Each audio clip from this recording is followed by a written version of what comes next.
அனைவருக்கும் வணக்கம். ஸ்வயம் கோர்ஸிற்கு உங்களை அன்புடன் அழைக்கிறேன். செயற்கை நுண்ணறிவு என்னும் பாடத்தில் இன்றைய பகுதியில் நியூரோ ஃபஸி சிஸ்டம்ஸ் என்னும் தலைப்பை பற்றி பார்க்க போகிறோம். நியூரோ ஃபஸி சிஸ்டம்ஸ் என்றால் என்ன? இதில் நியூரல் நெட்வொர்க்ஸ் மற்றும் ஃபஸி லாஜிக்கின் ஒருங்கிணைப்பு என்றால் integrating neural networks and fuzzy systems எனும் தலைப்பை பற்றி தான் இன்றைய பகுதியில் பார்க்க போகிறோம். நியூரோ ஃபஸி சிஸ்டம்ஸ் என்றால் என்ன? Neuro fuzzy system neural networks, அதோடைய கற்றல் திறன் எவ்வாறெல்லாம் இருக்க போகிறது. ஃபஸி லாஜிக், இந்த ஃபஸி லாஜிக் அப்படிங்கிறத மனித சிந்தனையோடு எவ்வாறெல்லாம் இணைக்கலாம், அதோடைய முறைகள் என்னென்ன, இரண்டையும் என்றால் இங்கே நியூரல் நெட்வொர்க்ஸையும் ஃபஸி லாஜிக்கையும் இணைத்த ஒரு அறிவார்ந்த அமைப்பு எப்படி அமைகிறது அப்படிங்கிறத பற்றியும் இந்த தலைப்பில் பார்க்க போகிறோம். அறிவார்ந்த அமைப்பு அப்படின்னா நாலேஜ் பேஸ்ட் சிஸ்டம். அந்த நாலேஜ் பேஸ்ட் சிஸ்டமை எப்படி கொண்டு வர போகிறோம், இந்த நியூரல் நெட்வொர்க்ஸ் யூஸ் பண்ணி, இந்த ஃபஸி லாஜிக் யூஸ் பண்ணி எப்படி கொண்டு வருது அப்படிங்கிறத பற்றி பார்க்க போகிறோம். இதோடைய சாலியன்ட் ஃபீச்சர்ஸ்லாம் என்னென்ன, முக்கிய நோக்கங்கள் என்னென்ன அப்படின்னு பார்த்தீங்கன்னா, எப்படியெல்லாம் ஒரு அன்சர்டன்ட்டி எப்படி ஹேண்டில் பண்ணுறோம், அதாவது ஒரு தெளிவற்ற தரவுகளை எப்படியெல்லாம் கையாள்வது. தெளிவற்ற அப்படின்னா இந்த இடத்துல வந்து ஃபஸி, அதுதான் நம்ம ஜென்ரலாக அன்சர்டன் சொல்லுவோம். ஃபஸி தரவுகள் அப்படின்னா என்ன சொன்னேன்? தரவுகள் என்றால் டேட்டா. ஸோ அந்த ஃபஸி டேட்டாவை, அதாவது அன்சர்டன் தெளிவற்ற தரவுகளை ஹவு டு யூ ஹேண்டில், எவ்வாறெல்லாம் கையாள்வது. அதே மாதிரி மனித அறிவை கம்பேரே பண்ண முடியாது. ஆனால் இந்த மனித அறிவை இயந்திரத்தை கொண்டு எப்படியெல்லாம் பயன்படுத்தலாம் அப்படிங்கிறத பற்றியும் இந்த பகுதியில் பார்க்க போகிறோம். அதே மாதிரி யூஸ்வலாக நம்ம ஒரு ஹியூமன் பீயிங்காக இருந்தோம்னா என்ன பண்ணுவோம் அப்படின்னா, ஒரு சிச்சுவேஷன் இருக்குது, வீட்டில் ஏதோ ஒரு பிரச்சனை இருக்குது அப்படின்னா நம்ம என்ன பண்ணுவோன்னா, ஏற்கனவே இந்த மாதிரி பிரச்சனைகள்லாம் பார்த்துருப்போம். இந்த சிச்சுவேஷன் நம்ம எப்படி ஹேண்டில் பண்ணி அதுக்கு ஒரு சொல்யூஷன் கொண்டு வருவோம். இதற்கு தான் நம்ம ஆங்கிலத்தில் காம்ப்ளெக்ஸ் டெசிஷன் மேக்கிங் ஸ்கில்ஸ் அப்படின்னு நம்ம சொல்லுவோம். சரி, ஒரு ஹியூமன் பீயிங்காக இருந்தால், ஒரு மனிதனாக இருந்தால் நம்ம அடிக்கடி இந்த மாதிரி பிரச்சனைகளை சந்திக்கின்றோம். அப்போ நமக்கு எப்படி இதை தீர்வு காண்பது என்பது நமக்கு தெரியும். அதை நம்ம இந்த காம்ப்ளெக்ஸ் டெசிஷன் மேக்கிங் ஸ்கில்லில் நம்ம ஒரு டெசிஷன் எடுப்போம். அப்போது இதையே கணினி மூலமாக எவ்வாறு சிக்கலான முடிவுகளை எடுத்தல் மற்றும் கையாளுதல் அப்படிங்கிறத பற்றி இந்த பகுதியில் நம்ம விரிவாக பார்ப்போம். இப்போ இந்த இடத்துல நீங்கள் பார்த்தீங்கன்னா, நியூரல் நெட்வொர்க்ஸ் அப்படின்னா என்ன? நியூரல் நெட்வொர்க்ஸோட சாலியன்ட் ஃபீச்சர்ஸ், அதாவது சிறப்பு அம்சங்கள் என்னென்ன அப்படின்னு பார்த்தீங்கன்னா, கற்றல் திறன் தரவுகளிலிருந்து தானாக கற்றல். அதாவதுங்க, இப்போ ஒரு டேட்டா செட் இருக்குது, அந்த டேட்டா செட்டை நான் ட்ரெயின் பண்ண ஆட்டோமேட்டிக்காக அது மேலும் மேலும் ட்ரெயின் ஆக இன்னும் பெட்டர் ரிசல்ட்ஸ் கொடுக்கும். இப்போது ஒரு உதாரணமாக ஒரு குழந்தையை எடுத்துக்கிறோம். ஒரு ஸ்கூல் லெவல் போகிறாங்க, இளமை பள்ளி பருவம், ஒரு பேசிக்காக ஒரு எல்கேஜி படிக்கிறாங்கன்னு வச்சுப்போமே. எல்கேஜி படிக்கும்போது அந்த குழந்தைக்கு ஆசிரியர் என்ன சொல்லி கொடுப்பாங்க அப்படின்னு பார்த்தீங்கன்னா, ஏ எப்படி எழுதணும், ஆங்கில எழுத்து ஏ எப்படி எழுதணும், பி எப்படி எழுதணும், சி எப்படி எழுதணும். அப்போ ஏலேருந்து இசட் வரைக்கும் எழுத்துக்கள் முதல்ல சொல்லுவாங்க, எழுத வைப்பாங்க. சரி, இப்படிலாம் எழுத வச்சிட்றாங்க. அதுக்கப்புறம் சிறு சிறு வார்த்தைகள், A for apple, B for ball, C for cat அப்படின்னு கொண்டு வந்துடுறாங்க. சிறு சிறு வார்த்தைகளை சொல்லி கொடுத்துறாங்க. அப்புறம் என்ன பண்ணுறாங்க, ஒரு சென்டென்ஸ் மேக்கிங்.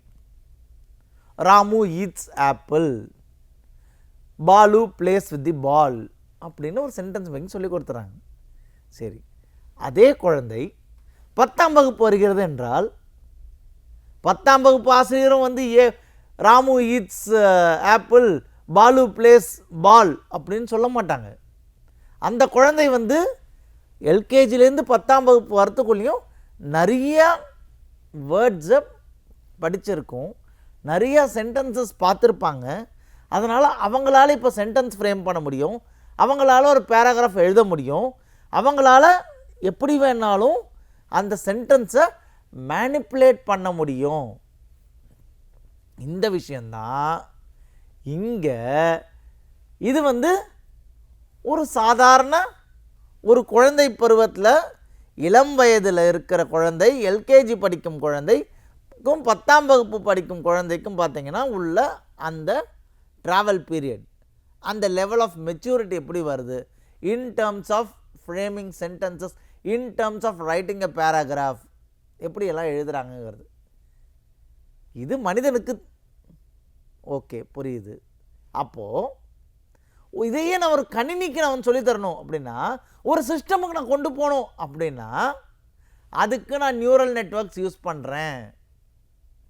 அப்போது அந்த கற்றல் திறன் தரவுகளிலிருந்து தானாக கற்றல். 10ஆம் கிளாஸ் படிக்கும் 10ஆம் வகுப்பு படிக்கும் குழந்தைக்கு வந்து அந்த மாணவருக்கு நீ இப்படி தான் சென்டென்ஸ் எழுதணும் அப்படின்னு சொல்லி எல்கேஜியில் சொல்லி கொடுத்த மாதிரி நான் இப்போ சொல்லித்தர போகிறதில்ல. மேபி சொல்லி தருவோம், ஆனால் எல்கேஜியில் கொடுத்த அந்த எஃபர்ட் அளவுக்கு 10ஆம் கிளாஸ் மாணவனுக்கு அந்த எஃபர்ட் நம்ம கொடுக்க மாட்டோம்.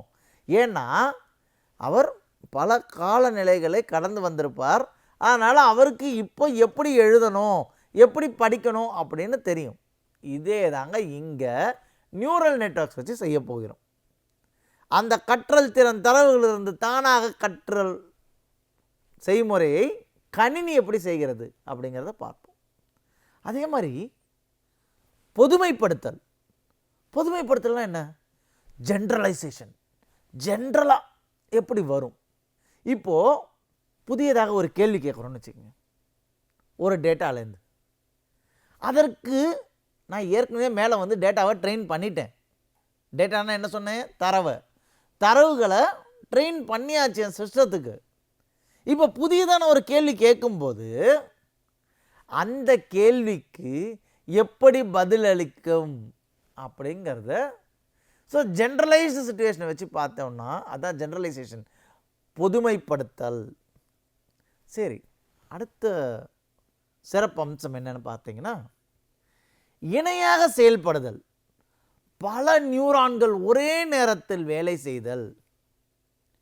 இப்போது வீட்டில் உங்கள் தாயார் இருக்காங்க, நீங்கள் பள்ளிக்கு சென்றுவிட்டு வருகிறீர்கள் என்றால் வந்த உடனே அம்மா எனக்கு பசிக்குது, எனக்கு ஏதாவது சாப்பிட கொடுங்க அப்படின்னா உடனே இதோ வரேன்டா செல்லம் அப்படின்னு சொல்லி அவங்களுக்கு ஒரு எதையான ஒரு ஸ்நாக்ஸ் செஞ்சு கொடுப்பாங்க, இல்லை ஒரு இட்லியோ தோசையோ சுட்டு கொடுப்பாங்க. அப்படி கொடுக்கும்போது அதை மட்டுமா செய்கிறார்கள்? இன்றைக்கி நீ ஸ்கூலில் என்ன படித்த, என்ன சொல்லி கொடுத்தாங்க அப்படின்னு ஒரு வார்த்தை கேட்பாங்க. உடனே நீங்கள் ஏதோ ஒரு பதில் கொடுப்பீங்க. அந்த பதிலையும் காதில் கேட்டுப்பாங்க. கேட்டுக்கிட்டே என்ன பண்ணுவாங்க, அடுப்பங்கரையில் வந்து தோசைக்கல்லில் வந்து தோசை மாவு ஊற்றிருப்பாங்க, இங்கே மிக்சியில் வந்து ஒரு சட்னிக்கு அரைச்சிக்கிட்டு இருப்பாங்க. அப்போ என்ன பண்ணுறாங்க? ஒரே நேரத்தில் மல்டி டாஸ்கிங் செய்கிறாங்க. ஒரே நேரத்தில் 2-3 வேலைகளை செய்கிறாங்க. அப்போது நீங்கள் பேசுவதையும் கேட்டுக்கொண்டிருக்கிறார்கள், அவர்களும் பதில் கொடுக்கிறார்கள். இதெல்லாம் எப்படிங்க நடக்குது? ஒரு சாதாரண மனிதராக இருந்தால் அவருடைய மூளையில் நியூரான்ஸ் இருக்கும், நியூரல் நெட்வொர்க்ஸ் இருக்கும். இதையே ஒரு சிஸ்டம் மூலிமா செய்யும்போது பல வேலைகளை ஒன்றாக செய்கிறது அந்த மல்டி டாஸ்கிங் நியூரல் நெட்வொர்க்ஸ் மூலியமாக சாத்தியம். சரி, அப்போது ஒரு சிஸ்டம்னாலே ஏதோ ஒரு லிமிட்டேஷன்ஸ் இருக்குங்க. ஒரு ஹியூமன் பீயிங்கோட எப்போவுமே கம்பேர் பண்ணுவோம். Human being is for ahead. ஒரு சிஸ்டமோட லிமிட்டேஷன் பார்த்தீங்கன்னா, இந்த நியூரல் நெட்வொர்க்ஸோட லிமிட்டேஷன்ஸ் அப்படின்னு பார்த்தீங்கன்னா, இதில் ஒரு கருப்பு பெட்டி இருக்கும். கருப்பு பெட்டினா என்ன? உள்ள டேட்டாலாம் ஸ்டோராக இருக்கும். அதுக்கான விளக்கங்கள் எப்படி ஸ்டோர் ஆகுது, என்னவா இருக்குது அப்படிங்கிற விளக்கங்கள் இல்லை. சரி, அதே மாதிரி ரொம்ப காம்ப்ளெக்ஸான ஒரு கொஸ்டினை கேட்குறீங்கன்னு வச்சுக்கோங்க. நீங்கள் அந்த அளவுக்கு டேட்டா செட்டை ட்ரெயின் பண்ணலை, சிஸ்டமே புதுசு. அந்த சிஸ்டம் புதுசாக இருக்கும்போது நீங்கள் அந்தளவுக்கு டேட்டா செட் ட்ரெயின் பண்ணலங்கும்போது அந்த இடத்துல நீங்கள் ரொம்ப ஒரு ஹைப்பாத்தட்டிக்கல் கொஸ்டினை கேட்குறீங்க. ரொம்ப கடினமான ஒரு கேள்வி, அது எப்படி சொல்லனே தெரியாத அளவுக்கான கேள்வி. ரொம்ப ஒரு காம்ப்ளெக்ஸ் கொஸ்டினை கேட்கும்போது அந்த ஃபஸி தரவுகளை கையாள்வது கடினம். இது ஒரு லிமிட்டேஷன். நான் முடியாது சொல்லலைங்க, கடினம். ரொம்ப காம்ப்ளெக்ஸாக இருக்கும்போது, ஹைப்பாத்தட்டிக்கலாக இருக்கும்போது அதோடைய ஆன்சர் வந்து நீங்கள் எதிர்பார்க்குற ஆன்சர் வருமா அப்படிங்கிறது ஒரு கேள்விக்குறி. அதே மாதிரி எப்போவுமே நான் சொன்னேன், கொஞ்ச நேரத்துக்கு முன்னாடி சொன்ன மாதிரி, human brain is for superior than a computer. மனித அறிவை இணைக்க முடியாது. நம்ம ஒரு ஆங்கிளில் அது யோசிச்சிருப்போம், அது ஒரு ஆங்கிளில் ஒரு பதில் கொடுக்கும். மேபி ஒரு சில சமயங்கள் நம்ம மூளையில் நம்ம யோசித்ததை விட பெட்டரான ரிசல்ட் உங்களுக்கு வரலாம், நான் வராதுன்னு சொல்லலை. ஆனால் எப்போவுமே வருமா, அதுதான் அந்த கேள்வி.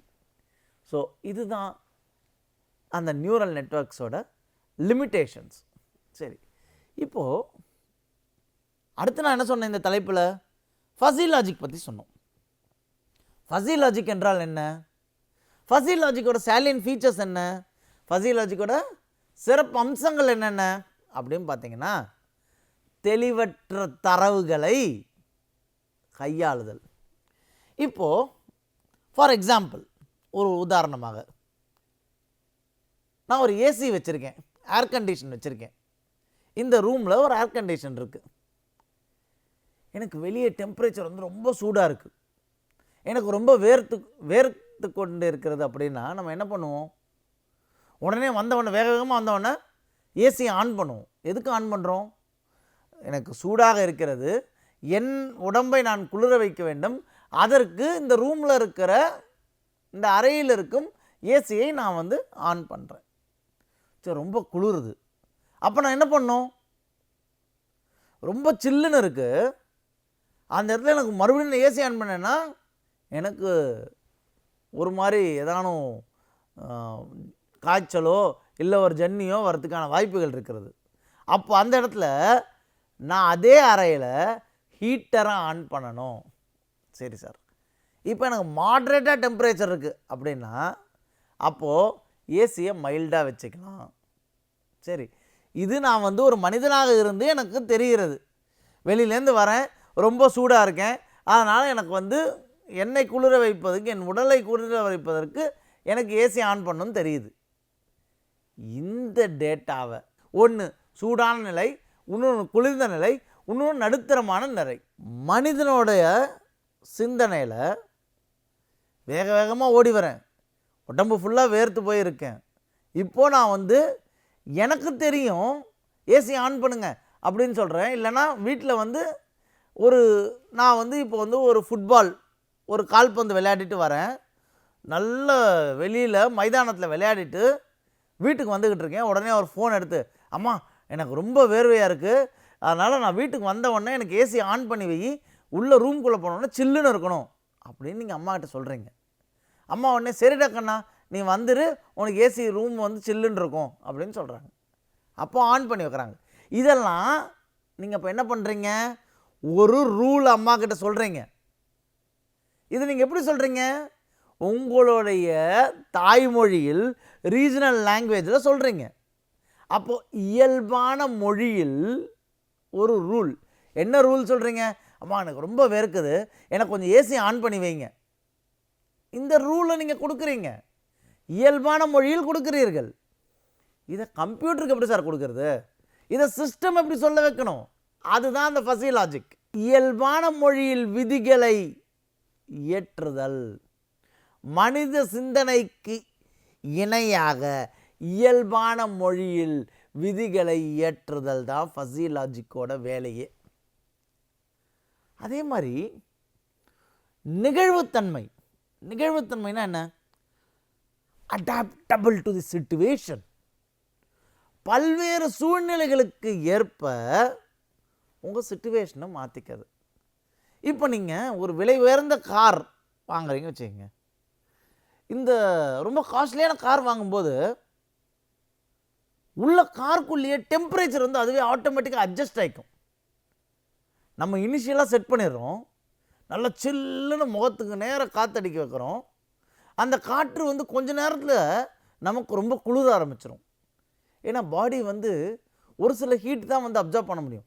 அதனால் ஒரு சில சில்னஸ் வரைக்கும் தான் அப்சர்வ் பண்ண முடியும். அப்போ கொஞ்ச நேரத்தில் எனக்கு அந்த இடத்துல வந்து ஒரு சில்னஸ் ரொம்ப ஆயிடுச்சுன்னா அதற்கு தகுந்த மாதிரி டெம்பரேச்சர் ஆட்டோமேட்டிக்காக கண்ட்ரோல் பண்ணணும். இப்போ இருக்கிற காஸ்ட்லியான கார்லெல்லாம் அந்த மாதிரி வசதிகள் இருக்கிறது. அதை தான் நான் இங்கே சொல்கிறேன், நிகழ்வுத்தன்மை. நெகிழ்வுத்தன்மை அப்படின்னா அடாப்டபிலிட்டி. சரி, இப்போ இதே எக்ஸாம்பிளை ரூல் பேஸ்டாக எடுத்துப்போமே. சிஸ்டமுக்கு ஃபஸி லாஜிக் தகுந்த மாதிரி நம்ம ரூல் பேஸ்டாக கொண்டு போவோம். என்ன சொன்னேன்?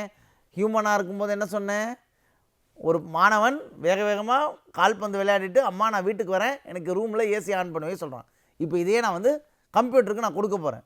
விதி 1, வெப்பநிலை சூடானது மற்றும் ஹியூமிடிட்டி அதிகமாக இருக்குது, ஈரப்பதம் அதிகம் என்றால் ஆட்டோமேட்டிக்காக எனக்கு ஏசி ஆன் பண்ணு அப்படிங்கிறத எஸ் சிஸ்டம் சொல்லணும். அதுதான் அந்த ஃபஸி லாஜிக். அடுத்து விதி 2, வெப்பநிலை ரொம்ப குளிர்கிறது என்றால் ஹீட்டரை ஆன் பண்ணு அப்படிங்கிறத இந்த ரூல்ஸ் எல்லாம் சிஸ்டமுக்கு நான் ஃபீட் பண்ணிட்டேன்னா ஆட்டோமேட்டிக்காக எல்லாமே நடக்க ஆரம்பிச்சிடும். சரி, அப்போ இதுக்கு என்ன சார் ஃபஸி லாஜிக் என்னெல்லாம்? நியூரல் நெட்வொர்க்ஸ்க்கு ஒரு சில லிமிடேஷன் சொன்னீங்க. ஃபஸி லாஜிக் லிமிடேஷன்ஸ் இருக்கா அப்படின்னா இருக்குது, வரம்புகள் இருக்குது, எல்லாத்துக்குமே வரம்புகள் இருக்குது. எப்படி? நான் முதல்ல இந்த ரூல்ஸ் எல்லாம் கொடுக்கணும். நான் ஒருவேளை ட்ரெயினே பண்ணலை அப்படின்னா அப்போ சிஸ்டமுக்கு எப்படி தெரிய வரும்? சில்லுன்னு இருக்கா, வெளியில் டெம்பரேச்சர் சில்லுன்னு இருக்கா, சூடாக இருக்கா, ஆன் பண்ணணுமா, ஏசி ஆன் பண்ணணுமா, ஹீட்டர் ஆன் பண்ணணுமா, எப்படி எனக்கு தெரிய வரும்? அப்போ லிமிட்டேஷன்ஸ் வந்து கற்றல் திறன் இல்லை என்றால் அது எவ்வாறு செயல்படும்? இது ஒரு லிமிட்டேஷன். விதிகளை, ரூல்ஸை முதல்ல எனக்கு தெரியணும்னா நான் மேனுவலாக ஃபீட் பண்ணணும். அதான் கையால் உருவாக்க வேண்டும் சொல்கிறோம். அதாவது மேனுவலாக நான் வந்து ஃபீட் பண்ணும்போது இந்த லிமிட்டேஷன்ஸ்லாம் இருக்கும் ஃபஸி லாஜிக்கில். சரி, இப்போது அடுத்து பார்த்தீங்கன்னா நியூரல் நெட்வொர்க்ஸ் பற்றி தனியாக பார்த்துட்டோம், ஃபஸி லாஜிக் பற்றி தனியாக பார்த்துட்டோம். இது ரெண்டையும் நான் இப்போ இன்டகிரேட் பண்ணுறேன், கம்பைன் பண்ணுறேன். அப்போ அதோட விளைவு எப்படி இருக்கும்? பிரமாதமாக இருக்கும் இல்லையா? அதை பற்றி இப்போ பார்ப்போம். அப்போ என்னென்ன ஸ்ட்ரென்த்ஸ் இருக்குது நியூரல் நெட்வொர்க்ஸுக்கு? நியூரல் நெட்வொர்க்ஸோட பலம் என்னென்ன அப்படின்னு பார்த்தீங்கன்னா, நியூரல் நெட்வொர்க்ஸ் டேட்டா செட்டை ட்ரெயின் பண்ண இன்னும் பெட்டராக வரும். தானாக கற்கும் திறன். அதே மாதிரி நான் டெய்லி காலையில் ஒரு 6 மணிக்கு எழுந்துக்கிறேன். எழுந்தவுடனே பல் தேய்த்தவுடன் உடனே நான் ஒரு புக் எடுத்து பார்க்குறேன். இல்லைனா ஒரு என்னுடைய ஹேபிட் வந்து காலையில் எழுந்தவுடனே ஒரு செய்தித்தாள் படிக்கணும். செய்தித்தாள் படித்து கொண்டே தான் நான் என்னுடைய காஃபியோ டீயோ குடிப்பேன்னு வச்சுக்கோங்க. இதை நான் தினந்தோறும் செய்கிறேன் அப்படின்னா அப்போ அடுத்த நாள் காலையில் எழுந்துக்கும் போது சரி, இவர் பல் தேய்ச்சிட்டாரா, இவருக்கு இங்கே பேப்பர் இருக்கணும், நியூஸ் பேப்பர் இருக்கணும், அது பக்கத்தில் காஃபி கப்பு இருக்கணும், அந்த காஃபி வேறு சூடாக வேறு இருக்கணும். இதை நான் டெய்லி பண்ணேன்னா அந்த பேட்டர்ன் தெரிஞ்சிடுது இல்லைங்களா? ஸோ அந்த பேட்டர்னை ரெகக்னைஸ் பண்ணுறது இது நியூரல் நெட்வொர்க்ஸோட வேலை. 1, தானாக கற்கும் திறன். 2, பேட்டர்ன் ரெகக்னிஷன். சரி, காஃபி குடிச்சிக்கிட்டு இருக்கிறோம், பக்கத்துலேயே எனக்கு வந்து ஒரு மொபைல் ஃபோன் வேணும், ஏன்னா அப்பப்போ நான் வாட்ஸ்அப் பார்ப்பேன் அப்படின்னா, இல்லை வேறு ஏதோ ஒரு டிவி ஆன்றில் இருக்கணும் அப்படின்னா ஒரு ஜென்ரலைஸ்டு கான்செப்டும் இந்த நியூரல் நெட்வொர்க்ஸ் மூலிமா வரணும். எதுக்கு அப்படின்னா ஒரு திடீர்னு ஒரு காம்ப்ளெக்ஸ் சிச்சுவேஷன் வந்துருச்சுன்னா அதை ஹேண்டில் பண்ணுறதுக்கு ஒரு ஜென்ரலைசேஷனும் தேவைப்படுகிறது. சரி, அப்போ இந்த ஃபஸி லாஜிக்கோட ஸ்ட்ரென்த்ஸ் என்னென்ன, ஃபஸி லாஜிக்கோட பலம் என்னென்ன அப்படின்னு பார்த்தீங்கன்னா, மனித அறிவுக்கு இணையாக செயல்படுகிறது, தெளிவற்ற தரவுகளை கையாள்கிறது. தரவுகள்னால் என்ன சார் சொன்னேன்? டேட்டா. தெளிவற்றனா இந்த இடத்துல அன்சர்டன், இந்த இடத்துல fuzzy data. How to handle a fuzzy data? விளக்கக்கூடிய முடிவுகள், எக்ஸ்பிளனேட்ரி டெசிஷன்ஸ். ஸோ அந்த எக்ஸ்பிளனேட்ரி டெசிஷன்ஸை எப்படி ஹேண்டில் பண்ணுறது இந்த ஃபஸி லாஜிக்ங்கிறது தான் இதோடைய ஸ்ட்ரென்த்ஸ். சரி, நியூரல் நெட்வொர்க்ஸோட ஸ்ட்ரென்த் பார்த்தோம், ஃபஸி லாஜிக்கோட ஸ்ட்ரென்த் பார்த்தோம். ரெண்டு இன்டகிரேட் பண்ணுவோம், இப்போது கம்பைன் பண்ணுவோம். அதோட ஸ்ட்ரென்த் என்ன? கற்றல் திறன் ப்ளஸ் மனித அறிவு, தெளிவற்ற தரவு ப்ளஸ் அறிவார்ந்த செயல்பாடு. அறிவார்ந்த செயல்பாடுனா என்ன சொன்னேன்? Knowledge paste system. விளக்கக்கூடிய வகை ப்ளஸ் தகவமைப்பு. தகவமைப்புனா இந்த இடத்துல என்ன? Adjustments, adjusting to the situations. Generalise situation ஏதோ ஒரு கேள்விகள் வந்துருச்சுன்னா எப்படி அதுக்கு தகுந்த மாதிரி ஹேண்டில் பண்ணுறது. ஸோ இதை பிரமாதமாக செய்யக்கூடியதுனால தான் neural networks and fuzzy logic combination ஒரு பெரிய கிராண்ட் ஹிட்டு. சரிங்க, இப்போது இந்த நியூரோ ஃபஸி சிஸ்டம் இப்போ ரெண்டும் இணைச்சிட்டோம், இன்டகிரேட் பண்ணிட்டோம். இதோடைய டைப்ஸ் என்னென்ன, எப்படிலாம் இருக்கும் அப்படின்னு பார்த்தீங்கன்னா, அதோடைய இம்பார்ட்டண்ட் காம்பனன்ட்ஸ் எப்படி இருக்கும் அப்படின்னு பார்த்தீங்கன்னா, கூட்டு அமைப்பு, அதாவது கோஆப்ரேட்டிவ் சிஸ்டம். நியூரல் நெட்வொர்க்ஸ் மற்றும் ஃபஸி சிஸ்டம் தனித்தனியாக வேலை செய்தால் எப்படி இருக்கும், அதை கூட்டாக இருந்தால் எவ்வாறு வேலை செய்யும். ஒன்றின் வெளியீடு மற்றொன்றின் உள்ளீடு, அதுதாங்க இதோட ப்ளஸ்ஸே. நியூரோ ஃபஸி சிஸ்டமோட ப்ளஸ்ஸே என்ன? ஒன்றின் வெளியீடு மற்றொன்றின் உள்ளீடு. ஒன்னோட அவுட்புட் இன்னொருதோட இன்புட்டோட இருக்கும்போது உங்களுக்கு பெட்டர் ரிசல்ட்ஸ் கொண்டு வருது. அடுத்து பார்த்தீங்கன்னா கோஆப்ரேட்டிவ் சிஸ்டம்ஸ் பார்த்துட்டோம், இது ஒன் ஆஃப் தி டைப். அடுத்த டைப் என்ன? ஹைப்ரிட் சிஸ்டம், கலப்பு அமைப்பு. நியூரல் நெட்வொர்க்ஸ் ஃபஸி சிஸ்டமில் ஒருங்கிணைந்த வேலை. இப்போது இதில் மெயினாக ஒரு கான்செப்ட் இருக்குங்க, ஆன்ஃபஸ். ஆன்ஃபஸ்னா என்ன? Adaptive neuro fuzzy inference system. இதை கண்டிப்பாக ஞாபகம் வச்சுக்கணும் நீங்கள், ஏன்னா இனி வர ஸ்லைட்ஸில் ஆன்ஃபஸ் பற்றி நிறையா சொல்லியிருப்போம். ஆன்ஃபஸ்னால் என்ன? Adaptive neuro fuzzy inference system. இப்போது ஃபஸின்னா நான் என்ன சொல்கிறேன்? தெளிவற்ற, அன்சர்டன், மங்கலான. எனக்கு கிளியராக கிறிஸ்டல் கிளியராக எனக்கு தெரியல, எப்படி பண்ணணும்னு தெரியல அப்படின்னா மங்கலான நியூரல் நெட்வொர்க்ஸ் தான் ஃபஸி நியூரல் நெட்வொர்க்ஸ், தெளிவற்ற நியூரல் நெட்வொர்க்ஸ். அப்போ அந்த நியூரல் நெட்வொர்க்ஸில் ஃபஸி சிஸ்டமில் எப்படி சேர்க்க போகிறோம்? அதுக்குள்ளே சின்ன சின்ன எலிமெண்ட்ஸ் இருக்கும், ஃபஸி எலிமெண்ட்ஸை சேர்த்தல். அப்போது நான் இந்த இடத்துல ஃபஸி வெயிட்ஸ் சேர்க்குறேன், ஃபஸி இன்புட்ஸை கொடுக்குறேன். அப்போ நான் இன்புட்டை கொடுக்குறேன், வெயிட்டை கொடுக்குறேன். அப்போது இந்த ஆன்ஃபஸோட ஸ்ட்ரக்சர் எப்படி இருக்கும்? ஆன்ஃபஸில் என்ன சொன்னேன்? Adaptive neuro fuzzy inference system. அதோட ஸ்ட்ரக்சர் எப்படி இருக்கும் அப்படின்னு பார்த்தீங்கன்னா, முதல்ல நான் ஒரு இன்புட்டை கொடுக்குறேங்க, இதில் என்னுடைய தெளிவற்ற நிலையை ஃபஸிஃபிகேஷனை இன்சர்ட் பண்ணுறேன். இதற்கு ஒரு ரூல் ஃப்ரேம் பண்ணுறேன், ரூல் லேயர் கொண்டு வரேன். நிறைய ரூல்ஸ் இருக்கும், எல்லாமே வேணால் என்னுடைய உபயோகத்துக்கு யூஸ் பண்ண முடியும் இல்லை, சிச்சுவேஷனுக்கு தகுந்த மாதிரி ஹேண்டில் பண்ணணும்.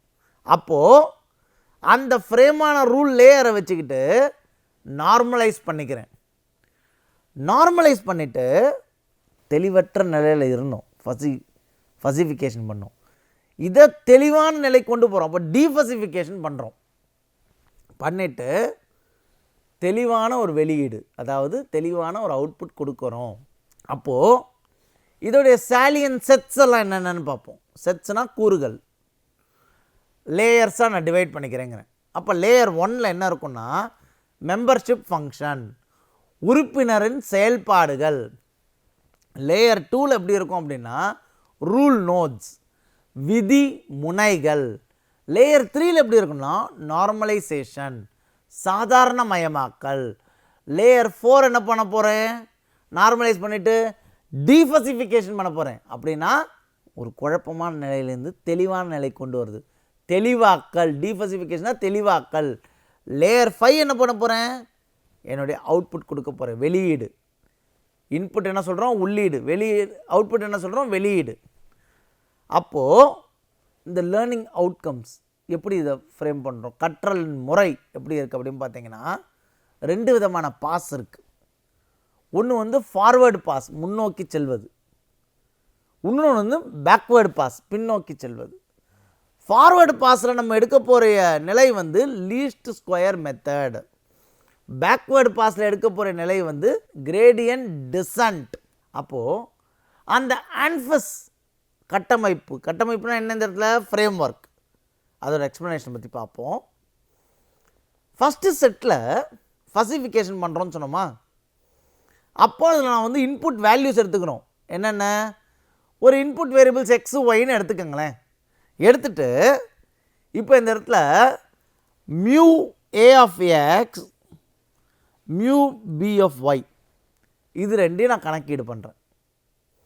அடுத்த செட்டில் ரூல் ஃபயரிங், ரூலை ஃப்ரேம் பண்ணுங்க.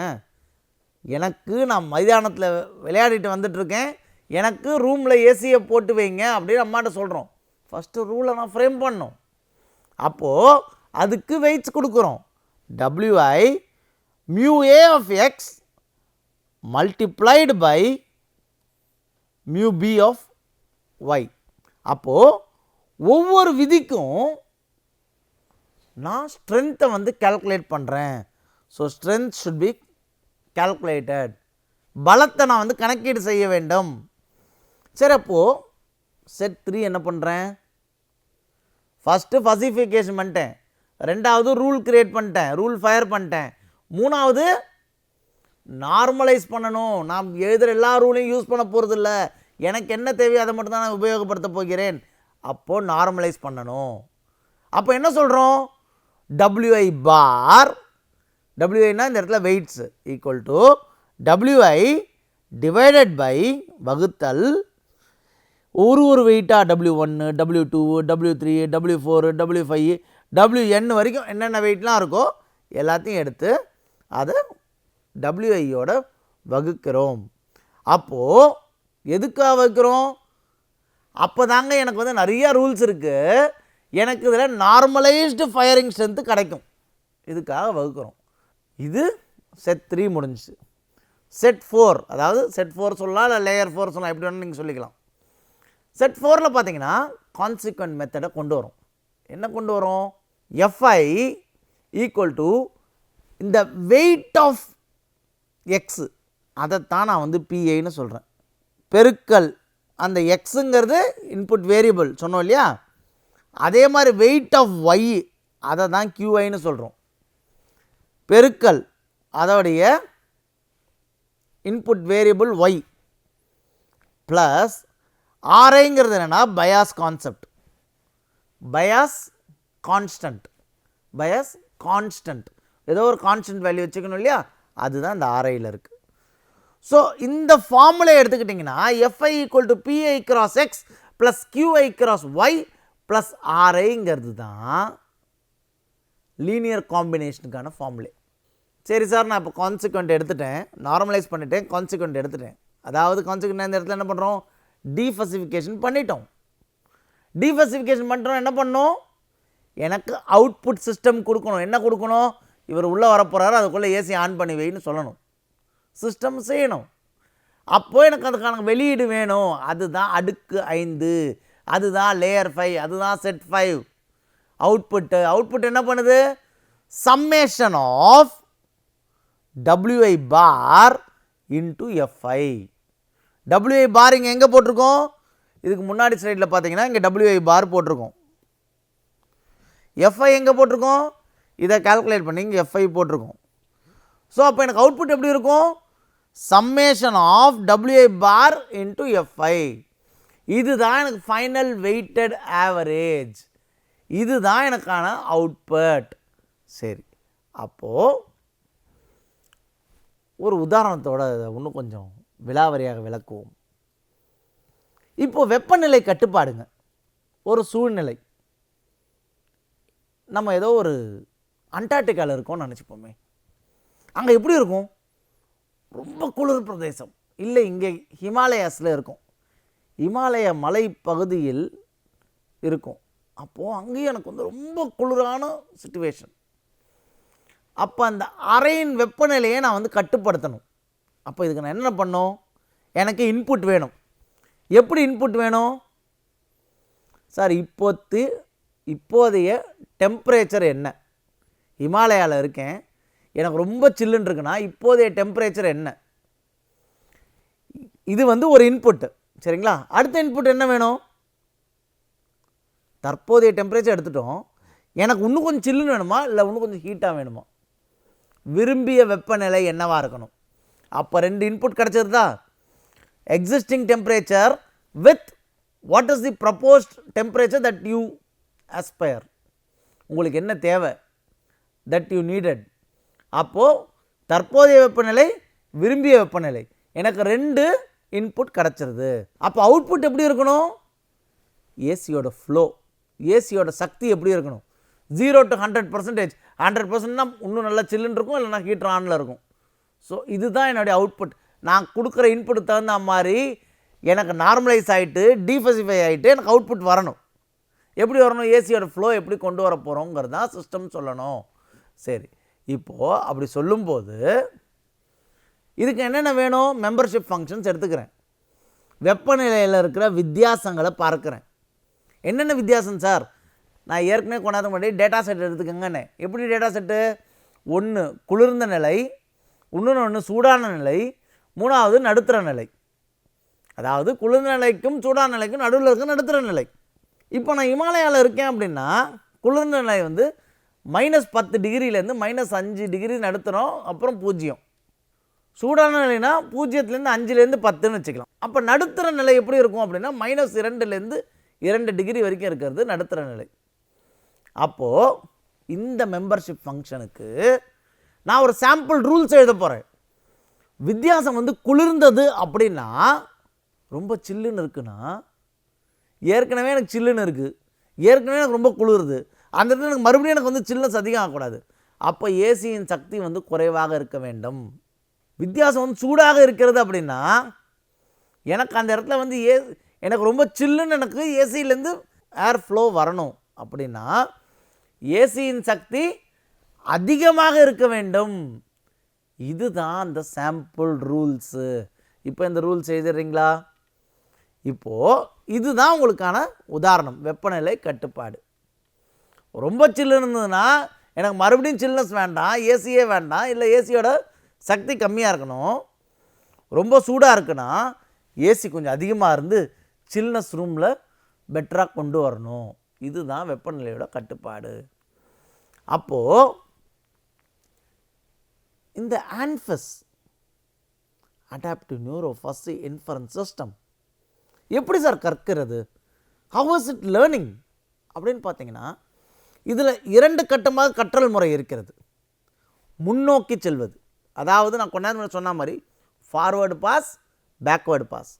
ஃபார்வேர்டு பாஸில் எப்படி இருக்கும்? இன்புட்லேருந்து அவுட்புட் வரைக்கும் how to compute, how the calculations are, எப்படி எல்லாம் கணக்கீடு செய்வது. இதில் என்னென்ன வேணும்? மெம்பர்ஷிப் பேராமீட்டர்ஸோட நிலை. அப்புறம் என்ன வேணும்? Linear parameters. இந்த லீனியர் பேராமீட்டர்ஸோட சேஞ்சஸ், மாற்றங்கள். லீஸ்ட் ஸ்கொயர் மெத்தடோட யூசேஜஸ், பயன்பாடு. இப்போ பின்னோக்கி செல்வது, அதாவது பேக்வேர்டு பாஸ், இதில் பார்த்தீங்கன்னா எரர் பேக் ப்ரொபகேஷன், மெம்பர்ஷிப் பேராமீட்டர்ஸோட சேஞ்சஸ். அகெயின் 2 இடத்துலையும் மெம்பர்ஷிப் பேராமீட்டர்ஸ் சேஞ்சஸ் இருக்கும். ஃபார்வேர்ட்லேயும் இருக்கும், பேக்வேர்ட்லேயும் இருக்கும். Gradient descent method, learning rate, எப்படியெல்லாம் ட்ரெயின் பண்ணியிருக்கோம், லேர்னிங் ரேட்டோட யூசேஜஸ். இதுதான் ஆன்ஃபஸோட கற்கும் திறன். சரி, வேறு என்ன பண்ணும்? இதில் ஹைப்ரிட் லேர்னிங் அல்காரிதம் யூஸ் பண்ணுவோம். 2 கட்ட கற்றல், ஃபார்வேர்டும் யூஸ் பண்ணுவோம், ஃபார்வேர்டு பாஸும் யூஸ் பண்ணுவோம், பேக்வேர்டு பாஸும் யூஸ் பண்ணுவோம்.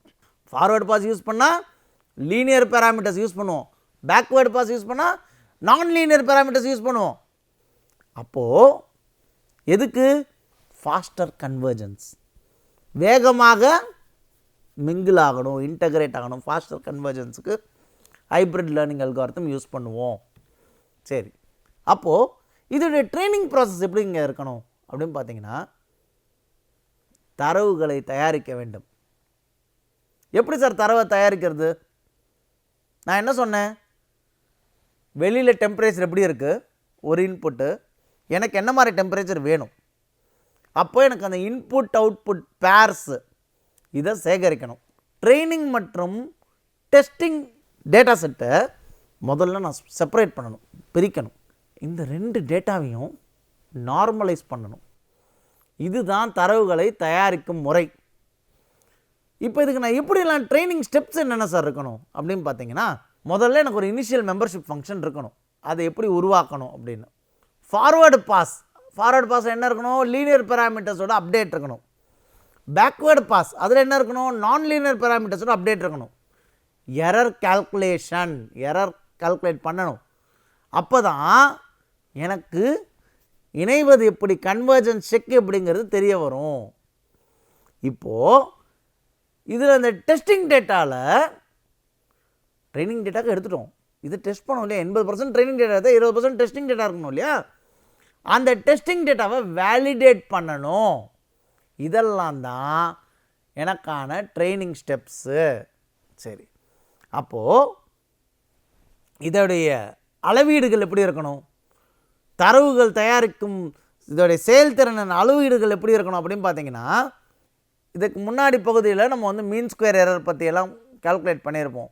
ஸோ அப்போ எனக்கு மீன் ஸ்கொயர் எரர் தெரியணும், ரூட் மீன் ஸ்கொயர் எரர் தெரியணும், எம்எஸ்சி ஆர்எம்எஸ்சி இது ரெண்டுத்துக்கான கோரிலேஷன் கோஎஃபிஷியன்ட் தெரியணும். இதுதான் ஆன்ஃபிஸோட ட்ரைனிங் ப்ராசஸ், அதாவது பயிற்சிக்கான செயல்முறை விளக்கம். சரி, இப்போது நம்ம ஏசியை பற்றி பார்த்துட்டோம். வேறு 2 ரியல் டைம் எக்ஸாம்பிள்ஸ் எடுத்துப்போம். உலக பயன்பாடுகள் என்னென்னு பார்ப்போம். முதல் ரியல் டைம் எக்ஸாம்பிள் எடுத்துக்கிட்டிங்கன்னா, இப்போ நிறைய காஸ்ட்லியான காரில் உங்களுக்கு க்ரூஸ் கண்ட்ரோல் இருக்கும். எதுவும் விபத்துகள் ஆகாமல் இருக்கிறதுக்கு, வேகமாக போனால் அப்படியே வந்து மெல்லமாக அதுவே ஆட்டோமேட்டிக்காக பிரேக் பண்ணுறதுக்கு. ஸோ ஆட்டோமேட்டிக் பிரேக்கிங் சிஸ்டம் இருக்கும், ஏபிஎஸ்ன்னு சொல்லுவோம். அதை வந்து ஆன்டி லாக் பிரேக்கிங் சிஸ்டம் இருக்கும். இதை எப்படி சார் நீங்கள் வந்து நியூரோ ஃபஸி சிஸ்டம் எப்படி இதை வந்து கையாள்கிறது அப்படிங்கிறத பார்ப்போம். இதில் என்னென்ன சிக்கல்கள் இருக்குது, என்னென்ன சேலஞ்சஸ் இருக்குது. கார் வந்து வேகமாக போயிட்டுருக்குங்க, திடீர்னு எதிர்த்தா போல் திடீர்னு ஒரு பசுமாடு ஒன்று குறுக்கால கிராஸ் ஆகிடுச்சு. அப்போது ஆட்டோமேட்டிக்காக பிரேக் அடிக்கணும். அந்த காரில் பிரேக் அடிக்கும்போது உங்கள் சக்கரம் வந்து, காரில் வந்து 4 சக்கரம் இருக்கா, அந்த சக்கரம் வந்து லாக் ஆகிடக்கூடாது, லாக் ஆகாமல் பிரேக் அடிக்கணும். அதே மாதிரி ரோட்டில் வந்து நம்ம ஊர் சாலைகள் வந்து கொஞ்சம் பள்ளம் மேடுமாக இருக்கும். அந்த ரோடு கண்டிஷன்ஸை பார்த்து பிரேக் அடிக்கணும். திடீர்னு வேகமாக ஒரு சடன் பிரேக் அடிச்சுட்டு என்ன ஆகும், கார் டாப்பில் ஆகிடும். அப்போது ரோட் கண்டிஷன்ஸ் தகுந்த மாதிரி பிரேக் இருக்கணும். அதற்கு நீங்கள் எந்த வேகத்தில் போகிறீங்க, உங்கள் ஸ்பீட் லிமிட் என்ன, அதற்கு தகுந்த மாதிரி அந்த பிரேக் இருக்கணும். இதெல்லாம் தான் ஆன்டி லாக் பிரேக்கிங் சிஸ்டம், அந்த சிஸ்டம் இருக்குது. அதனால தான் இந்த நியூரோ ஃபஸி சிஸ்டம் கரெக்டான நேரத்தில் கரெக்டான அளவீட்டில் ஒரு பிரேக் அடித்து சக்கரமும் லாக் ஆகாது, ரோட் கண்டிஷன் தகுந்த மாதிரியும் வேலை செய்யும். அப்போது இதோடைய தீர்வு என்ன, சொல்யூஷன் என்ன அப்படின்னு பார்த்தீங்கன்னா, இதுக்கு இன்புட்ஸ் வேணும். இன்புட் உங்களுக்கு என்னென்ன வேணும்? நான் ஓட்டும் வாகனத்தின் வேகம் எவ்வளோ கிலோமீட்டர்ஸ் பர் ஹவர் நான் கார் ஓட்டிக்கிட்டு இருக்கேன் அப்படின்னு தெரியணும். என் சக்கரம் வந்து எப்படி இருக்குது, வீல் பேஸ், அதோடய ஸ்லிப் ரேஷியோ எப்படி இருக்கும், வழிக்கிருமா, நிலை தடுமாறி விடுமா அப்படிங்கிறது தெரியணும். ரோடு சாலையோட கண்டிஷன் எப்படி இருக்குது, ஸோ ரோட் கண்டிஷன் எப்படி இருக்குது அப்படிங்கிறது தெரியணும், சர்ஃபேஸ் கண்டிஷன் எப்படி இருக்குன்னு தெரியணும். இதெல்லாம் தான் எனக்கான இன்புட்ஸ். அப்போ என்னுடைய அவுட்புட் என்ன, மாடு மேலே இடிச்சிடக்கூடாதுங்க. நடுவில் ஒரு மாடு முன்னாடி வந்துடுச்சு அப்படின்னா அது இடிக்காமல் என் வாகனம் வந்து கரெக்டாக மாட்டுக்கு முன்னாடி வந்து நின்றுடணும். அப்போது அதோடைய பிரேக் ப்ரெஷர் கரெக்டான ஆங்கிளில் இந்த இன்புட்ஸ் கரெக்டாக இருந்து நான் என்னோடய அவுட்புட் கரெக்டாக இருந்து என்னுடைய வாகனம் ஆட்டோமேட்டிக்காக நின்றுடும். அப்போ அது 0லேருந்து 0லேருந்து 100% வரை என்னுடைய ஆன்டி லாக் பிரேக்கிங் சிஸ்டம் வேலை செய்யும் இந்த நியூரோ ஃபஸி சிஸ்டம் மூலியமாக. அதான் இந்த ஏபிஎஸ்லாம் இருக்குது காரில். அப்போ இதில் அந்த ஃபஸி வேரியபிள்ஸ் என்னென்ன இருக்கும் அப்படின்னு பார்த்தீங்கன்னா, வேகமில் என்னென்ன இன்புட்ஸ் நீங்கள் எடுக்கலாம். மெல்லமாக வண்டி இப்போ தான் ஸ்டார்ட் பண்ண போகிறோம் அப்படின்னா அப்போ எவ்வளோ ஸ்டார்ட் பண்ணுவோம், 0ல் இருக்கும். பீக்கு டாப் ஸ்பீடுக்கு போகிறோம், 160 போகிறோம்னு வச்சுக்கோங்க, 160 மேக்ஸிமம். நடுத்தரம் ஒரு 70. அப்போ 0லேருந்து 0லேருந்து 160 நடுவில் இருக்கிறது 70. இதுதான் என்னோடய கிலோமீட்டர் ஸ்பீடு. என்னுடைய டயர்லாம் கொஞ்சம் நல்லா இருக்கா, நல்லா இருந்தால் ஸ்லிப் ரேஷியோ சாதாரணமாக இருக்குது, நடுத்தரமாக இருக்குது, அதிகமாக நல்ல வீல் பேஸ்லாம் நல்லா இருக்குது அப்படின்னா இதுதான் என்னோடய ஃபஸி வேரியபிள்ஸ். வேகம், ஸ்லிப் ரேஷியோ. வேகமில் குறைவு, நடுத்தரம், அதிகம். ஸ்லிப் ரேஷியோவில் சாதாரணம், நடுத்தரம், அதிகம். இது இருந்ததுன்னா நியூரோ ஃபஸி சிஸ்டம் மூலிமா கரெக்டாக உங்களுக்கு பிரேக் அடித்து உங்கள் காரும் சேவ் ஆகும், நீங்களும் நல்லா இருப்பீங்க. உங்களை நம்பி காருக்கு முன்னாடி இருக்கிற மாடும் சேவ் ஆகி அதுவும் நல்லபடியாக நடந்து போகும், சாலையை கடக்கும். இது ஒரு எக்ஸாம்பிள். இரண்டாவது எக்ஸாம்பிள் அப்படின்னு எடுத்துக்கிட்டோன்னா, இரண்டாவது உதாரணம் எடுத்துக்கிட்டோன்னா மருத்துவ நோய் கண்டறிதல். இதில் சிக்கல் என்ன அப்படின்னு பார்த்தீங்கன்னா, நோயோட அறிகுறிகள். அவருக்கு ஒருத்தருக்கு காய்ச்சல்னு போகிறாரு, திடீர்னு நாங்கள் போனோன்னே மருத்துவரை பார்த்தோன்னா காய்ச்சலே இல்லாமல் வேர்த்து ஊர்த்தும். அப்போது அந்த அறிகுறிகள் தெளிவற்றவையாக இருந்தால், ஃபஸியாக இருந்தால், அப்போ என்ன பண்ணுவார், டாக்டர் நான் இவ்வளோ தூரம் வர வரைக்கும் எனக்கு ரொம்ப சூடாக இருந்தது, உங்களை பார்த்த உடனே எனக்கு வேர்க்க ஆரம்பிச்சிருச்சு, எனக்கு வெப்பமே இல்லை. அப்போது மருத்துவரோட அனுபவம் மற்றும் கணினியின் கிளாசிஃபிகேஷன், சிஸ்டம் கிளாசிஃபிகேஷன், கணினியின் பகுப்பாய்வு, இது ரெண்டுமே சேலஞ்சஸ். அப்போ இதுக்கு இந்த ஆன்ஃபஸோட சொல்யூஷன் எப்படி சார் இருக்கும் அப்படின்னா, மருத்துவ நோய் கண்டறியறதுக்கு எனக்கு என்னென்ன இன்புட்ஸ் வேணும். எனக்கு காய்ச்சல் இருந்தது டாக்டர், அப்போ காய்ச்சலுக்கும் ஒரு அளவுகோல் இருக்கா, ஒரு ஃபாரன்ஹீட்டில் வச்சு பார்ப்பீங்களா, 98 இருக்கணும், 99 இருக்கணும், 100 இருக்கணும், 101 இருக்கணும், 102 இருக்கணும், 104 இருக்கணும், எவ்வளோ இருந்தால் நார்மல், அது உங்களுக்கே தெரியும். அப்போது ஒரு வலியின் அளவு, சார் எனக்கு நேற்றுலேருந்து பார்த்தீங்கன்னா ஒரே பாடி பெயினாக இருக்குங்க, கை கால்லாம் நகர்த்தவே முடியல, காய்ச்சல் வேறு இருக்குது, உடம்பு வலி இருக்கிறது. அப்போது மருத்துவரோட அனுபவம் பேசுமா, வலியின் அளவுகோல் 1லிருந்து 10 வரை ஸ்கேல். மருத்துவர் சொல்வார், உங்களுக்கு 5 நாள் காய்ச்சல் இருக்குங்க, இந்த லேபில் போயிட்டு இந்த பிளட் டெஸ்ட் ரிப்போர்ட்லாம் எடுத்துகிட்டு வந்துடுங்க, அதில் இருக்க இம்ப்ரெஷன் பார்த்து படித்து சரி உங்களுக்கு இந்த விதமான காய்ச்சல் இருக்கிறது அப்படின்னு சொல்லுவார். ஸோ அனுபவத்தில் சொல்கிறாங்களா. அப்போ என்னோடய இன்புட்ஸ் என்னென்னு, இங்கே காய்ச்சலின் அளவு, வலியின் அளவு, லேப் டெஸ்ட்டோட ரிசல்ட்ஸ், இது 3மே எனக்கான இன்புட்ஸ். இதுதான் ஆன்ஃபஸ், இப்படி தான் ஒர்க் ஆகும். அப்போ என்னுடைய அவுட்புட் எப்படி இருக்கும், சார் காய்ச்சல் 104 இருக்குங்க, உங்களுக்கு உடம்பு வலி இருக்குங்க, லேபில் பார்த்தீங்கன்னா உங்களுக்கு இதெல்லாம் ஒயிட் பிளட் செல்ஸு எல்லாம் வந்து வெள்ளணுக்கள், சிகப்பணுக்கள்லாம் அளவுக்கு மீறி இருக்குங்க, அப்போது உங்களுக்கு காய்ச்சல் தீவிரமாக இருக்கிறது அப்படிங்கிறது தான் சொல்ல வேண்டிய அவுட்புட். அப்போ நோய் வகை, ப்ராபபிலிட்டி, இதுதான் அவுட்புட். சரிங்களா. அப்போ இன்புட் 3, அவுட்புட் 1. காய்ச்சலின் அளவு, வலியின் அளவு, லேப் டெஸ்ட் ரிசல்ட்ஸு, இது இன்புட். அவுட்புட் வந்து நோய் வகையோட ப்ராபபிலிட்டி, உங்களுக்கு இந்த மாதிரி காய்ச்சல் இருக்கிறதுக்கு வாய்ப்புகள் இருக்குது அப்படின்னு சொல்லிடுவார். சரி, இப்போது அதே இதில் சிக்கல் என்னென்ன இருக்குது, மெம்பர்ஷிப் ஃபங்க்ஷன்ஸ். இந்த காய்ச்சல் எப்படியெல்லாம் பார்க்கலாம். சாதாரணமாக இருந்தால் உடல் நல்லா இருந்துன்னு வச்சுக்கோங்க, இப்போ எனக்கு போய் நீங்கள் டெம்பரேச்சர் எடுத்து பார்த்தீங்கன்னா எப்படி இருக்கும், 98.4 இருக்கும், இல்லை 99 இருக்கலாம், இல்லை கொஞ்சம் லைட்டாக ஃபீவரஷாக இருக்குன்னா 100 வரைக்கும் இருக்கலாம். 100 வரைக்கும் இருந்தாலே சாதாரணமான உடல் வாகு அப்படின்னு சொல்லிடலாம். நடுத்தரம்னா 100 இருந்தால் கொஞ்சம் ஜுரம்தான், காய்ச்சல் இருக்குதான். 101 கொஞ்சம் அதிகம்தான், 102 அதிகம்தான். ஆனால் அதிகமான நிலைன்னு பார்த்தீங்கன்னா 102, 103, 104, அதெல்லாம் போயிட்டு நம்மளால் உட்காந்து இந்த மாதிரி பேச முடியாது. அப்போது இதெல்லாம் தான் இந்த மெம்பர்ஷிப்போட சேலஞ்சஸ். அப்போ இதற்கு கற்றல் தரவு எப்படி இருக்கணும் பார்த்தீங்கன்னா, பாஸ்ட் பேஷண்ட் ரெக்கார்ட்ஸ். இதுக்கு முன்னாடி இவருக்கு எப்படியெல்லாம் இருந்தது, ஒரு சிலருக்கு உடல் வாகே வந்து எப்போவுமே உடம்பு வந்து கனகனகனன்னு சூடாக தான் இருக்கும், அவங்களுக்கு எப்போவுமே 99 தான் இருக்கும். அப்போது பாஸ்ட் பேஷண்ட் ரெக்கார்ட்ஸ் எப்படி இருக்குது, டாக்டரோட டயக்னோசிஸ் இந்த ஏர்லியர் கேசஸ் எப்படி இருக்குது, லேப் ரிசல்ட்ஸோட கோரிலேஷன்ஸ் எப்படி இருக்குது தி பாஸ்ட் கேசஸ். இதுதான் சார் என்னோடய ட்ரைனிங் டேட்டா செட்டு. ஸோ என்னுடைய கற்றல் தரவு லேர்னிங் டேட்டா நான் எப்படியெல்லாம் ட்ரெயின் பண்ணி வச்சுருக்கேன் என் சிஸ்டமை, இதற்கு தகுந்த மாதிரி எனக்கு அவுட்புட் வரும். அப்போது அந்த அவுட்புட் வரும்போது எனக்கு இந்த இடத்துல வந்து ஃபஸி நியூரல் நெட்வொர்க்ஸ் எப்படி வேலை செய்யும் அப்படின்னு பார்த்தீங்கன்னா, என்னுடைய நியூரல் நெட்வொர்க்ஸில் ஃபஸி ஆப்ரேஷன்ஸை கொண்டு வரும். ஃபஸி ஆப்ரேஷன்ஸில் என்னென்ன வைக்கணும், ஏற்கனவே நான் வந்து ஒரு ஃபஸி எலிமெண்ட்ஸ் பற்றி சொன்னேன். ஒரு ஃபஸி வெயிட்ஸ் வைக்கணும் மற்றும் ஃபஸியோட ஆக்டிவேஷன் ஃபங்க்ஷன்ஸ் இருக்கணும். சரி, இது ரெண்டும் இருந்தாலே வந்துடுமா? இல்லை. தெளிவற்ற தரவுகள், அதாவது சிச்சுவேஷன்ஸ், அன்சர்டன் சிச்சுவேஷன்ஸ் ஹேண்டில் பண்ணக்கூடிய திறன் இருக்கணும். அதுதான் ஃபஸி நியூரல் நெட்வொர்க்ஸோட திறன். அப்போது இதுலேயே ரெக்கரண்ட் நியூரோ ஃபஸி சிஸ்டம்னு ஒன்று இருக்குது.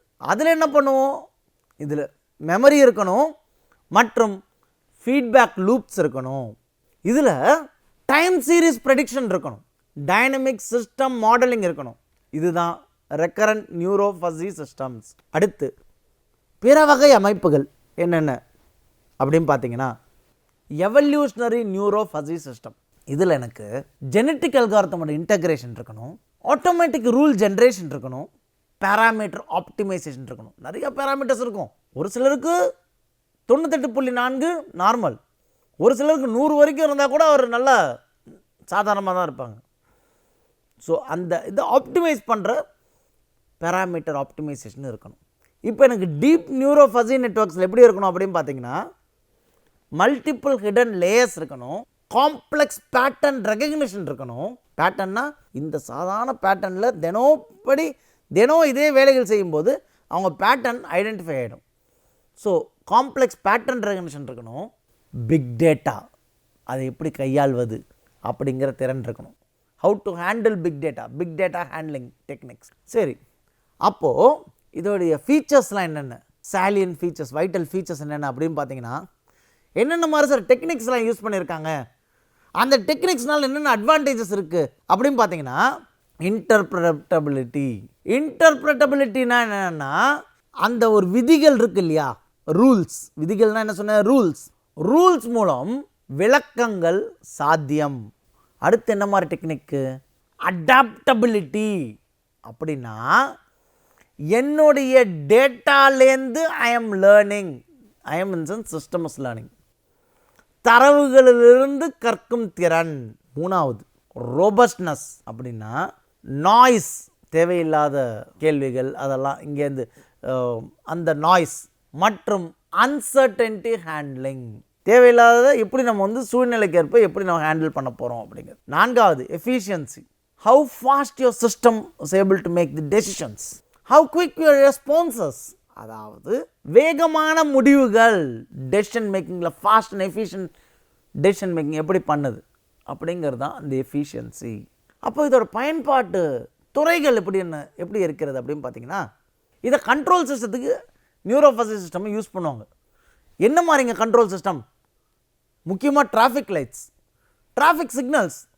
30 செகண்ட் என்னுடைய வாகனங்கள் நிற்கும், இங்கே நிற்கும்போது எதிர்த்த சைடில் வந்து வாகனங்கள் வரலாம், அந்த சைடில் வாகனங்கள் நிற்கும்போது நம்மளுடைய வாகனங்கள் போகலாம்.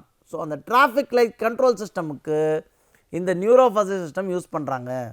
இப்போது இந்த குளிர்பானங்கள், பாட்டில் மேனுஃபேக்சரிங் அண்ட் பாட்டில் ஃபில்லிங், இந்த குளிர்பானங்களோட ஃபில்லிங் பிளான்ட்டுக்கெல்லாம் போனீங்கன்னா ஆட்டோமேட்டிக்காக இந்த செகண்டில் என்னுடைய பாட்டில் இங்கே வரும், இந்த இடத்துக்கு மூவ் ஆனவுடனே கொஞ்சமாக எனக்கு வந்து அந்த சொல்யூஷன் வரணும், அந்த கூல்ட்ரிங்க்ஸ் உள்ளே வரணும், குளிர்பானம் வரணும், இங்கே அடுத்த லெவல் போனவுடனே அதை மூடி போடணும், அடுத்த லெவல் போனவுடனே பேக் ஆகணும். ஸோ இந்த இண்டஸ்ட்ரியல் ஆட்டோமேஷனுக்கு கண்ட்ரோல் சிஸ்டத்துக்கு நியூரோ ஃபஸி சிஸ்டம் நல்ல ஒரு யூஸ்ஃபுல்லாக இருக்கும். அடுத்து பேட்டர்ன் ரெகக்னிஷன், இமேஜ் ப்ராசஸிங். இப்படியே எனக்கு வந்து இந்த இமேஜுக்கு என்ன டிஃப்ரென்ஸ், இந்த ஃப்ரேமுக்கு என்ன டிஃப்ரென்ஸ். ஸோ அதுக்கு நியூரோ ஃபஸி சிஸ்டம் ஒரு பெஸ்ட் சொல்யூஷன். ஸ்பீச் ரெகக்னிஷன், இந்த குரல் யாருடையது அப்படிங்கிற கண்டறியறதுக்கு நியூரோ ஃபஸி சிஸ்டம் ரொம்ப important. Decision support, medical diagnosis, இந்த எக்ஸ்ரே மூலிமா இப்போ நிறைய டாக்டர்ஸ் பார்த்தீங்கன்னா, நிறைய மருத்துவர்கள் பார்த்தீங்கன்னா, நீங்கள் என்ன தான் போய் ஸ்கேன் பண்ணிட்டு வந்தாலும், என்ன தான் போய் நீங்கள் எக்ஸ்ரே எடுத்தாலும், அவங்க அந்த ஸ்கேன் ரிப்போர்ட் அப்படி பார்க்க மாட்டாங்க, ஸ்கேன் இமேஜை பார்க்க மாட்டாங்க. அதில் அந்த ரேடியாலஜிஸ்ட்டோ சோனாலஜிஸ்ட்டோ கொடுத்துருக்கிற இம்ப்ரெஷனை தான் பார்ப்பாங்க. அந்த இம்ப்ரெஷன் என்ன சொல்லியிருக்காங்க, அந்த ரிப்போர்ட்டில் எதெல்லாம் போல்டு இருக்கோ அந்த போல்டை மட்டும் தான் பார்ப்பாங்க. அப்போது இதெல்லாம் எப்படி சார் வருது? அதுதான் நியூரோஃபஸி சிஸ்டமோட ஸ்பெஷாலிட்டி. அந்த medical diagnosis, financial analysis, stock மார்க்கெட்டில் இந்த ஸ்டாக் வந்து இவ்வளோ விலை போகுது, இந்த விலைக்கு இவ்வளோ குறையுது, புல்லிஷாக இருக்குது, பேரிஷாக இருக்குது அப்படின்னு பார்க்குற ஃபினான்ஷியல் அனாலிசிஸ், அப்புறம் ப்ரெடிக்ஷனுக்கு நியூரோஃபஸி சிஸ்டம் ரொம்ப வேலை செய்கிறது. வெதர் ஃபோர்காஸ்டிங், இங்கேயும் ப்ரெடிக்ஷனில் அகெயின் ஸ்டாக் மார்க்கெட் அனாலிசிஸ், எல்லாத்துக்கும் நியூரோஃபஸி சிஸ்டம் நல்ல ஒரு சிறந்த தீர்வை கொடுக்கிறது. அதுக்கப்புறம் ரோபோட்டிக்ஸில் இப்போது ரோபோ இருக்குது, அந்த ரோபோனுக்கு நேராக போகணும், ஒரு 10 அடி போனவொன்னே ரைட்டில் திரும்பணும், ஒரு 5 அடி போனவொன்னே லெஃப்ட்டில் திரும்பணும். அப்போ அந்த பாத் பிளானிங், எப்படி போனால் எப்படி திரும்பணும் அப்படிங்கிற பாத் பிளானிங். ஆப்ஜெக்ட் மேனிப்புலேஷன், இங்கே இருந்ததுன்னா எழுத்தா போல் ஒரு ஆப்ஜெக்ட் இருக்குன்னா எனக்கு அந்த இடத்துல ரோபோ நின்றணும், அதை போய் அந்த ஆப்ஜெக்ட் போய் இடிச்சிடக்கூடாது. அப்போ அந்த ஆப்ஜெக்ட் மேனிப்புலேஷன், இது எல்லாத்துக்குமே எனக்கு இந்த நியூரோஃபஸி சிஸ்டம் உறுதுணையாக இருக்கிறது. சரி, அப்போ என்னெல்லாம் சவால்கள் இருக்கிறது, என்ன மாதிரிலாம் லிமிட்டேஷன்ஸ் இருக்குது அப்படின்னு பார்த்தீங்கன்னா, இந்த ஸ்ட்ரக்சரல் சேலஞ்சஸ்ன்னு எடுத்துக்கிட்டிங்கன்னா, ரூல் எக்ஸ்ப்ளோஷன், நிறைய இன்புட் வேரியபிள்ஸ் இருக்குதுன்னு வச்சுக்கோங்களேன். நீங்கள் இன்புட்ஸ் அதிக எனக்கு ரூல்ஸ் அதிகமாகிட்டே போகும். The more the input is, the more number of rules is, the lesser the input, the lesser the rules. அப்போ எனக்கு அந்த மெம்பர்ஷிப் டிசைன் ஃபங்க்ஷன் எப்படி இருக்கும் அப்படின்னு பார்த்தீங்கன்னா, மெம்பர்ஷிப் ஃபங்க்ஷன் டிசைனில் கரெக்டான ஷேப், அதை நீங்கள் கரெக்டாக நீங்கள் தேர்வு பண்ணிட்டீங்கன்னா எக்ஸாக்டாக எனக்கு ரிசல்ட் வரும். அதே மாதிரி பேராமீட்டர் ஆப்டிமைசேஷனில் பார்த்தீங்கன்னா, லோக்கல் மினிமா ப்ராப்ளம்ஸ் இருந்ததுன்னா எனக்கு ஆப்டிமைஸ்ட் சொல்யூஷன், ஆப்டிமைஸ்ட் பேராமீட்டர்ஸ் எடுக்க முடியும். இன்டர்பிரட்டபிலிட்டி வர்சஸ் அக்யூரசி, அதை எடுத்துக்கிட்டிங்கன்னா இது ரெண்டுத்துக்குமே ஒரு ட்ரேட் ஆஃப் இருக்கும். இன்டர்பிரட்டபிலிட்டி பெட்டராக இருந்ததுன்னா அக்யூரசி பெட்டராக வரும். ஸோ அந்த ட்ரேட் ஆஃப் இருக்கும். ஸோ இதெல்லாம் தான் சேலஞ்சஸ். இப்போதைய ரீசன்ட் சேலஞ்சஸ் என்னென்ன அப்படின்னு பார்த்தீங்கன்னா, கணக்கீடு சவால்கள். ட்ரைனிங் டைம், எவ்வளோ நேரங்க நான் அதை டேட்டா செட்டை ட்ரெயின் பண்ணிக்கிட்டே இருக்கணும். நீங்கள் பெரிய டேட்டா செட் கொடுத்தீங்கன்னா அதை ட்ரெயின் ஆகிறதுக்கு அதிக நேரம் எடுக்கும். குறைவான டேட்டா செட் இருந்தால் குறைவான நேரம் எடுக்கும். ஆனால் நிறைய டேட்டா செட் இருந்தால் தான் சிஸ்டம் இன்னும் பெட்டராக பெர்ஃபார்ம் ஆகும். But it will take its own course of time. So பெரிய டேட்டா செட் அதிக நேரம். மெமரி ரிக்குயர்மெண்ட்ஸ் எப்படி இருக்கணும்? ரூல் ஸ்டோரேஜ், அதுக்கு தகுந்த மாதிரி மெமரி ரிக்குயர்மெண்ட்ஸ் இருக்கணும். அப்போ ரியல் டைம் கன்ஸ்ட்ரைன்ஸ் எப்படி இருக்கணும்? எம்பெடட் சிஸ்டம்ஸ் மூலிமா வருது தான் அந்த ரியல் டைம் கன்ஸ்ட்ரைன்ஸ். சரி, அப்போ இதுக்கான சொல்யூஷன் தான் என்ன, தீர்வு முறைகள் எப்படி இருக்கணும் அப்படின்னு பார்த்தீங்கன்னா, ஸ்ட்ரக்சர் ஆப்டிமைசேஷன் அல்காரிதம்ஸ் யூஸ் பண்ணுறோம். ஆப்டிமைசேஷன் அல்காரிதம்ஸாக nature inspired optimization, bio inspired optimization, physics inspired optimization, இந்த மாதிரி நிறைய ஆப்டிமைசேஷன் அல்காரிதம்ஸ் இருக்குது. So structured optimization algorithms use பண்ணலாம். அதுக்கு one of the solution. Pruning techniques, நிறைய டெக்னிக்ஸ் இருக்குது.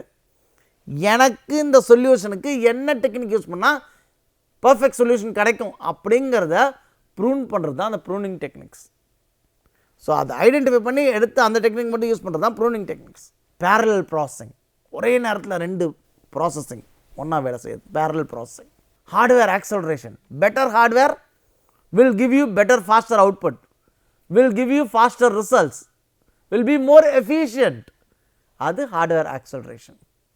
சரி, அப்போது இதில் நான் வந்து என்னென்னலாம் டிசைன் செயல்முறைகள் என்னென்ன பார்க்கலாம் அப்படின்னு பார்த்தீங்கன்னா, ப்ராப்ளம் டெஃபினிஷன், இன்புட் மற்றும் அவுட்புட் வேரியபிள்ஸோட identification, system requirement specification, performance criteria. Step 2ல் பார்த்தீங்கன்னா, எப்படி நான் தரவுகளை எப்படி நான் சேகரிக்க போகிறேன், data collection, training data gathering, data pre processing, feature selection.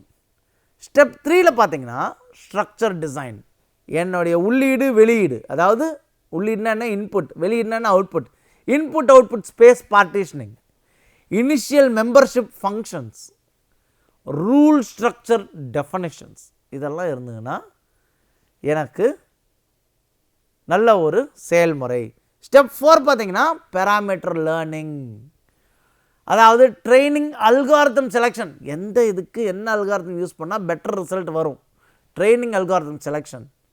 Learning rate tuning, எதில் நான் வந்து லேர்ன் பண்ணேன்னா ஃபாஸ்டராக லேர்ன் பண்ணும், எனக்கு பெட்டர் ரிசல்ட் கிடைக்கும். கன்வர்ஜன்ஸ் க்ரைட்டீரியா, எதோட எது கன்வர்ஜன்ஸ் பண்ணலாம். ஸ்டெப் 5 இதெல்லாம் செஞ்சுட்டோம். இதை வேலிடேட் பண்ணி பார்க்கணும் இல்லையா? வேலிடேட் பண்ணும்போது அப்போ எனக்கு என்ன வேணும்? டெஸ்டிங் டேட்டா எடுக்கணும். டெஸ்டிங் டேட்டாவை நான் வந்து எவாலுவேட் பண்ணணும். அதுக்கான பர்ஃபார்மன்ஸ் மெட்ரிக்ஸ் வேணும், அதுக்கான சிஸ்டம் ஆப்டிமைசேஷன் வேணும். அப்போ இந்த 5 ஸ்டெப்பும் இருந்ததுன்னா என்னுடைய டிசைன் செயல்முறைகள் கன்ஸ்ட்ரக்ஷன்ஸ் பர்ஃபெக்டாக இருக்கும் ஆன்ஃபஸில். ஸோ இதுதான் ஆன்ஃபஸ் அமைப்பின் வடிவமைப்புகள். அப்போது இதை நான் மேம்படுத்தணும் அப்படின்னா இதோடைய ஆப்டிமைசேஷன் டெக்னிக்ஸ் எப்படி இருக்கணும் அப்படின்னு பார்த்தீங்கன்னா ஸ்ட்ரக்சர் ஆப்டிமைசேஷன். இதில் நான் கிளஸ்டரிங், இன்புட் ஸ்பேஸ் பார்ட்டிஷனிங் இருக்கணும். ஜெனட்டிக் அல்காரிதம்ஸ் யூஸ் பண்ணுறோம், ரூல் ஜென்ரேட் பண்ணுறோம், பார்ட்டிக்கல் ஸ்வாம் ஆப்டிமைசேஷன் பண்ணுறோம். இதைத்தான் நான் வந்து நேச்சர் இன்ஸ்பயர்ட் ஆப்டிமைசேஷன், பயோ இன்ஸ்பயர்ட்னு கொஞ்சம் நேரத்துக்கு முன்னாடி சொன்னேன். ஸோ பார்ட்டிக்கல் ஸ்வாம் ஆப்டிமைசேஷன் பண்ணுறோம், இதில் பேராமீட்டர் டியூனிங் பண்ணுறோம். இதில் லேர்னிங்கை நான் எப்படி என்ஹான்ஸ் பண்ணலாம் அப்படின்னு பார்த்தீங்கன்னா அடாப்டிவ் லேர்னிங் ரேட் கொண்டு வரும், டைனமிக் அட்ஜஸ்ட்மெண்ட்ஸ் கொண்டு வரும், ரெகுலரைசேஷன் கொண்டு வரும், ஓவர் ஃபிட்டிங் ப்ரிவென்ஷன் கொண்டு வரும், கிராஸ் வேலிடேட் பண்ணுறோம். எதுக்கு? டெஸ்டிங் டேட்டா செட்டை வச்சு வேலிடேட் பண்ணுறோம், கிராஸ் வேலிடேட் பண்ணுறோம், மாடலை செலக்ட் பண்ணிக்கிறோம். இந்த பகுதியின் நிறைவுக்கு வந்துட்டோம். இதோடைய தொகுப்புரை அப்படின்னு பார்த்தோம் என்றால் நியூரோ ஃபஸி சிஸ்டம்ஸ், இதோடைய முக்கிய அம்சங்கள் சாலியன்ட் ஃபீச்சர்ஸ் என்னென்னு பார்த்தோம். அதாவது கலப்பு அறிவு வேணும். கலப்பு அறிவு என்றால் combination of neural learning with fuzzy reasoning. அடுத்து பிரயோகத்தன்மை அப்படின்னா எங்கெல்லாம் அதை யூஸ் பண்ணுறோம். ரியல் வேர்ல்டு அப்ளிகேஷன்ஸ், ஒரு 3 ரியல் வேர்ல்டு அப்ளிகேஷன்ஸ் பார்த்தோம். ஆன்டி பிரேக்கிங் சிஸ்டம் பார்த்தோம், கண்ட்ரோல் சிஸ்டம் பார்த்தோம், ஏசி யூசேஜஸ் பார்த்தோம். தகவமைப்பு அப்படின்னா டேட்டா ட்ரிவன் ரூல் ஜென்ரேஷன் பற்றி பார்த்தோம், எப்படியெல்லாம் ரூல் ஜென்ரேட் பண்ணலாங்கிறத பற்றி பார்த்தோம். விளக்கக்கூடிய நிலைகள் அப்படின்னா இன்டர்பிரட்டபிள் டெசிஷன்ஸ் எப்படி இருக்கணும் அப்படிங்கிறத பற்றி பார்த்தோம். இதுதான் இந்த தலைப்பின் தொகுப்புரையாகும். மீண்டும் அடுத்த பகுதியில் சந்திக்கும் வரை நன்றியுடன் விடைபெறுகிறேன். நன்றி, வணக்கம்.